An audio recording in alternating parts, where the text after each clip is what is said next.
Would anyone like to read the invocatory verses to us?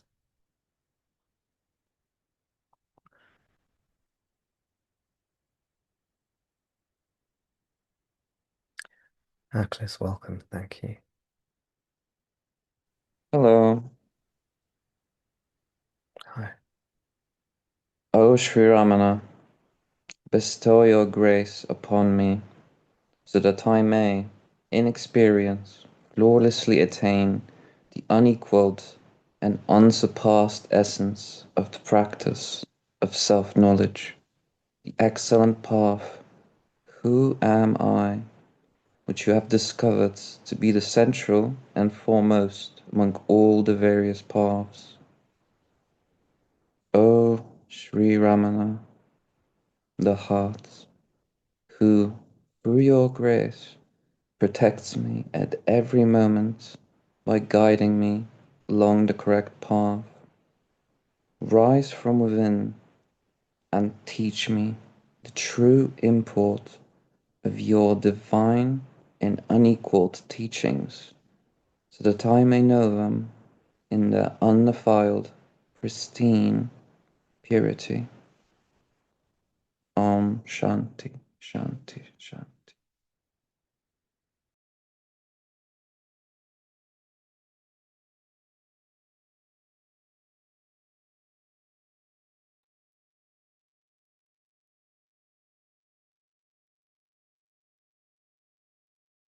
Om Shanti, Shanti, Shanti. Thank you, Aklis.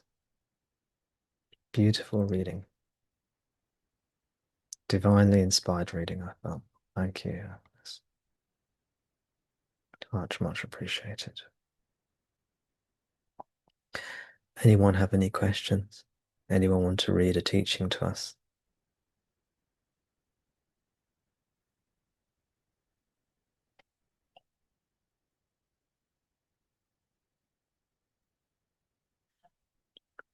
Thomas, you're raising your hand. Or Tom, I should say.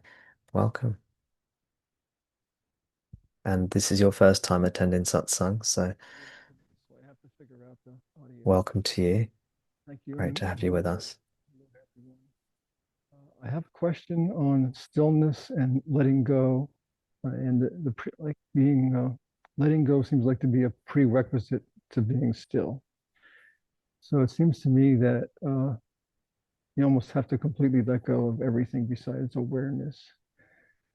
And then sometimes I can go right into stillness, and it seems like going into stillness is kind of automatically you let go. But I'm a little bit say not confused, but a little bit wondering what the difference is.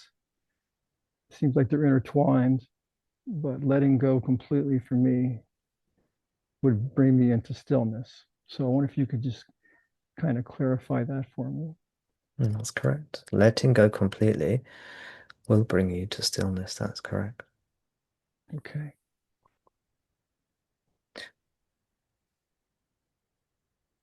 Now there is one little spanner in the work. There is one small sticking point, which is this primal thought, which is the first thought and the last thought. First thought to appear, last thought to go. It's the I thought, the thought I, or the thought me, or the sense I'm a person. Hmm. You, you can let go of everything Hmm. apart from your sense of being a self, a separate person. So what you have to do is let go of everything and let go of yourself, meaning let go of your sense of being a body mind entity. Hmm. Now, typically, when most people let go of everything, what remains is not only the pure consciousness that we are, but this sense of being, this subtle sense of being, very subtle, dormant sense of being and a person.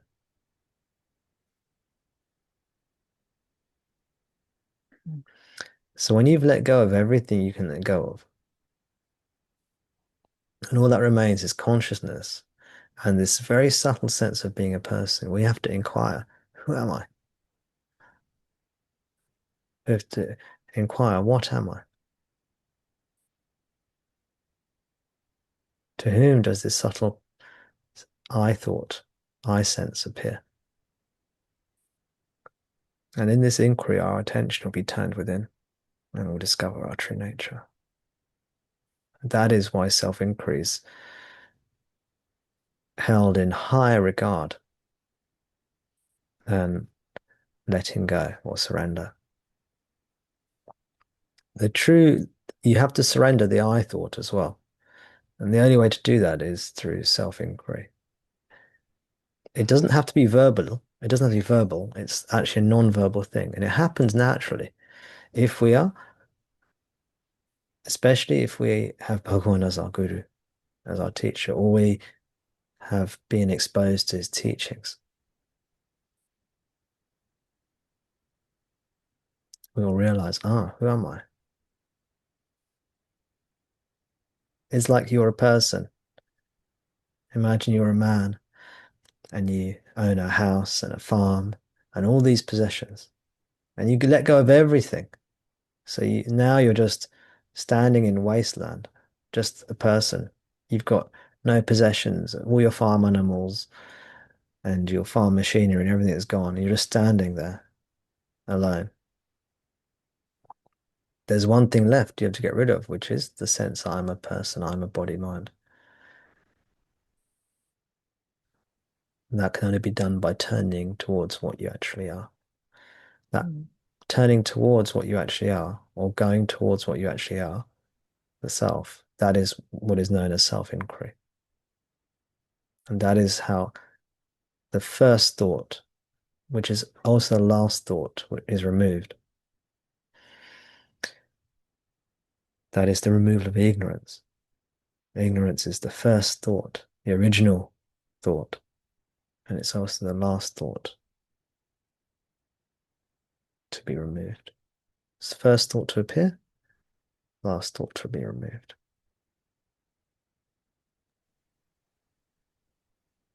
Thank you.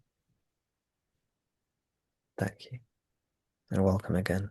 Nice to see you here. Mm.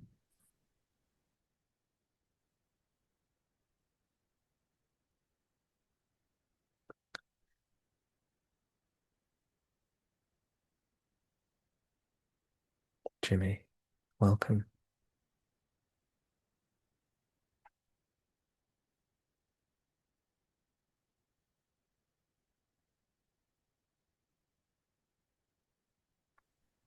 Hi, Tom.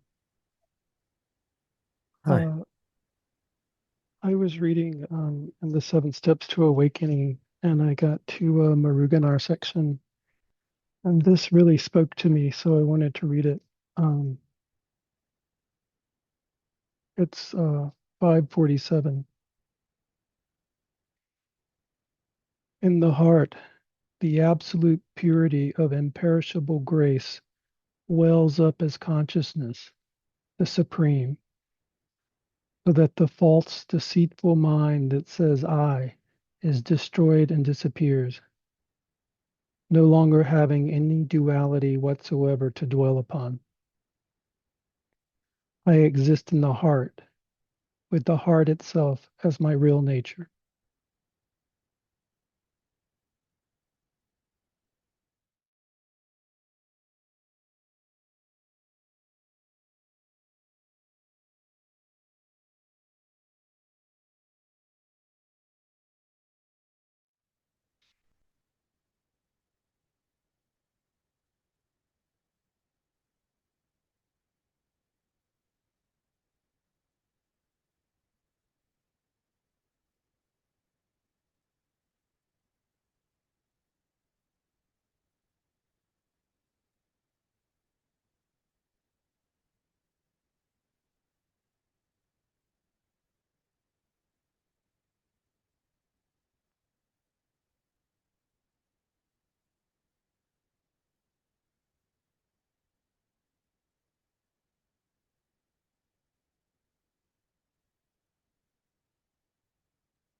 Thank you, Jimmy.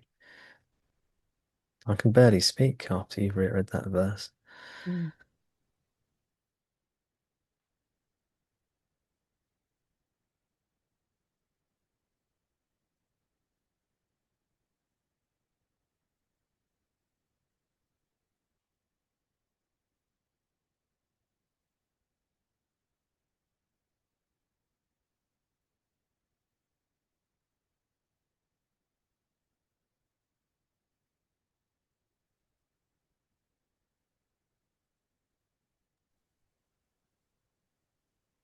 Thank you so much, Jimmy. When you read it, I thought that's what I was saying, but maybe Mm. I felt it. That's what I was saying. That's wonderful. Maybe Yeah, maybe some of you agree. I had actually planned to read this, so it was very synchronicity. Um, I think what I was going to say about it is that the whole verse is beautiful, but what really struck me at first was the first line. Just I stopped when I got to it. Um, in the heart, the absolute purity of imperishable grace wells up as consciousness, and just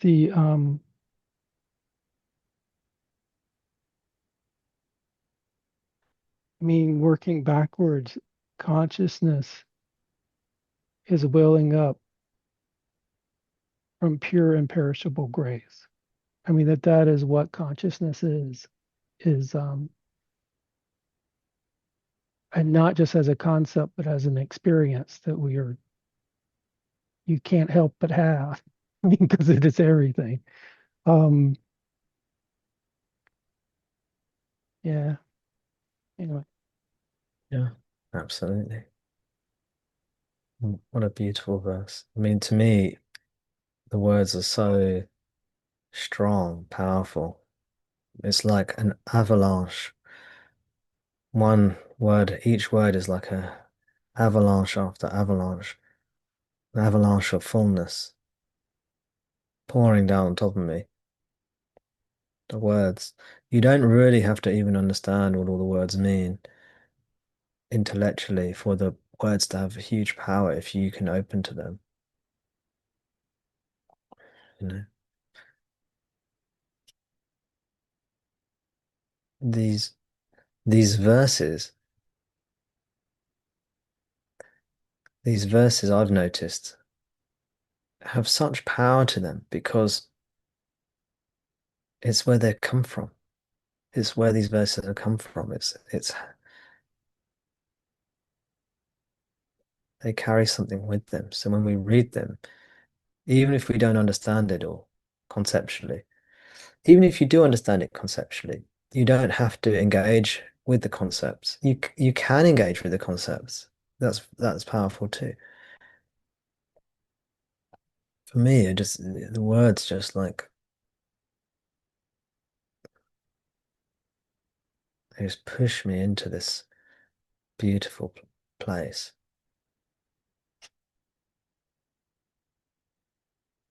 It's really quite remarkable.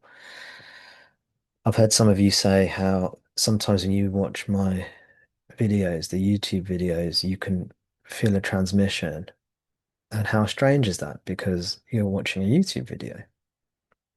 You know, it's just pixel on a screen with some sound waves from some speakers, you know, the vibration of some plastic elements in a speaker or something, or metal elements in a speaker, and some pixels on a screen. But it's where it's come from, you see.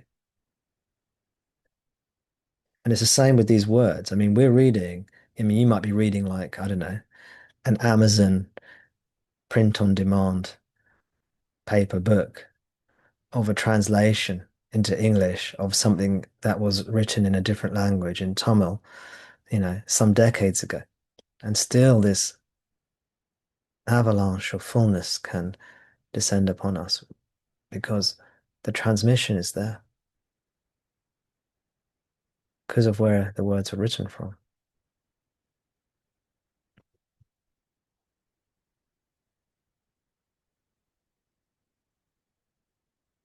Verse 547, 7 steps to awakening.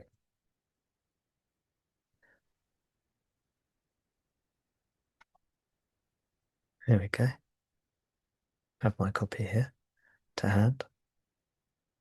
One of the best books ever written on liberation. On my recommended reading list, of course.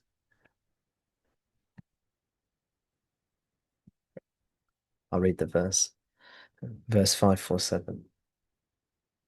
In the heart, the absolute purity of imperishable grace wells up as consciousness, the supreme, so that the false, deceitful mind that says I is destroyed and disappears, no longer having any duality whatsoever to dwell upon.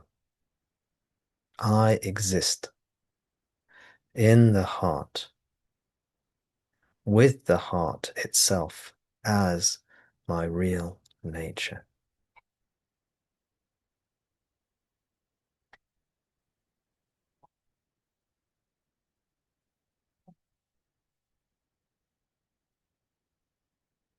Thank you, Jimmy. Is there anything else you want to say or anything you want to ask about that, Jimmy? No? Thank you for that wonderful gift. These teachings, they are gifts. These verses are gifts, treasures, gems.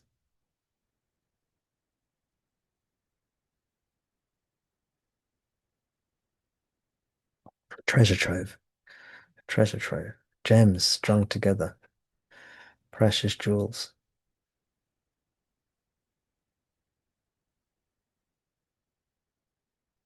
How lucky are we to receive them? Hopefully you can receive them. Even if you don't understand it, doesn't matter. There's a transmission that's there if we're open energetically.